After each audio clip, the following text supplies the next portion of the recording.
Hi students, welcome to Excellence IAS Academy. In this video, we are going to discuss some of the important prelims related questions from today's The Hindu. Let's start. The first question is related to prisons. Consider the following statements.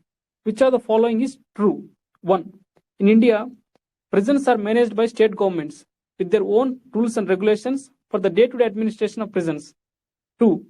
Article 20 provides for protection against arrest and detention. Select the correct answer using the code given below. A. 1 only. B. 2 only. C. Both 1 and 2. D. Neither 1 nor 2. Here we have asked which of the following statement is true. We all know prisons come under state list.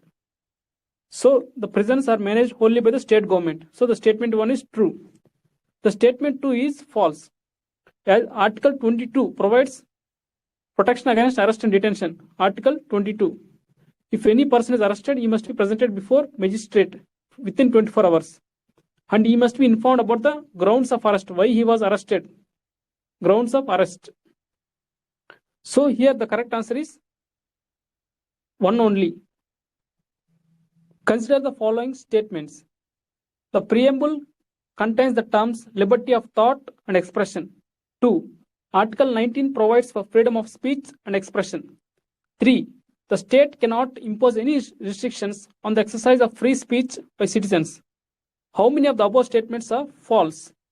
A. 1 only. B. Only 2. C. All 3. D. None of the above. So here we have asked some questions related to freedom of speech and expression. The preamble contains the terms liberty of thought, expression, belief, faith, and freedom of worship. So 2. The statement 1 is right. 2.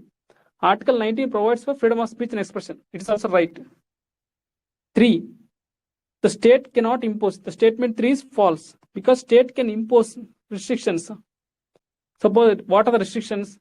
Suppose public order, integrity, sovereignty of the state, or decency, or friendly relations with foreign countries. These are the various grounds on which the state can impose. So this is the limited right. It's not unlimited right. The freedom of speech and expression. So here we have asked how many of the above statements are false. Statement 1 is right, 2 is right, statement 3 is false. So only 1 is false. Option A is right. Prime Minister proposes 7 key pillars to strengthen ties between India, CARICOM. So let's see, in this relation, let's take a look at one question. Consider the following statements. Which of the following is true? 1. CARICOM is a regional grouping in Africa. 2. The Secretariat of CARICOM is located in Georgetown, Guyana. Select the correct answer using the code given below. A. 1 only. B. 2 only. C. Both 1 and 2. D. Neither 1 nor 2.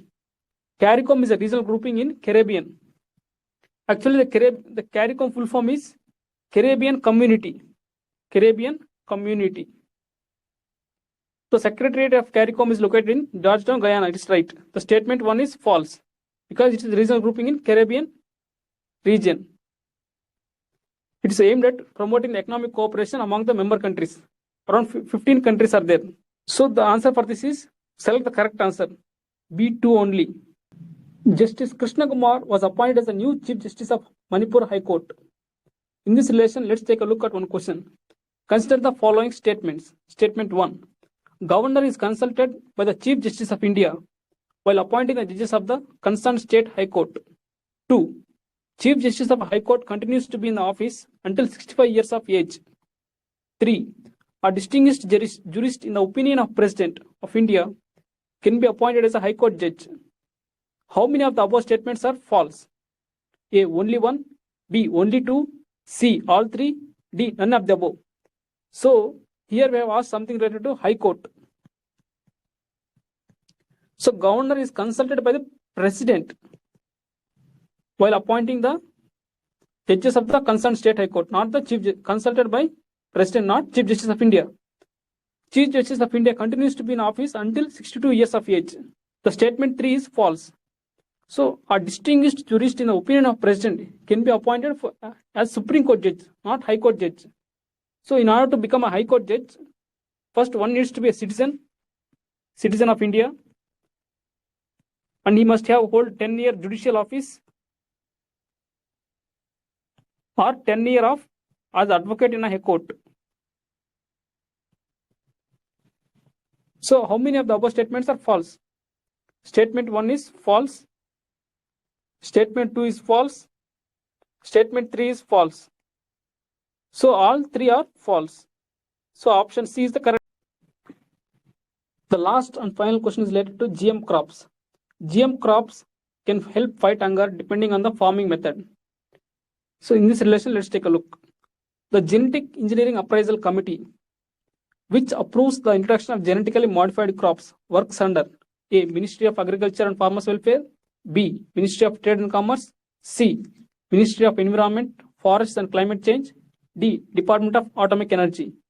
The answer for this is C. Ministry of Environment and Forest and Climate Change. So if any crop is going to be introduced in India, it has to be given approval by the Genetic Engineering Appraisal Committee. So far we have only one GM crop introduced in India, BT cotton. So rest of them are on the trials or under the limited cultivation. They are not for public. So there are some crops like GM mustard, which are still not in the public, not open for public cultivation by farmers. So what is GM crop actually? So they are modifying of genes. Suppose a particular crop is drought resistant. This particular crop can give more yield, combining both the genes and creating a better version of a particular crop. So with this, we end our today's quiz. Thank you all for joining us today. Have a good day.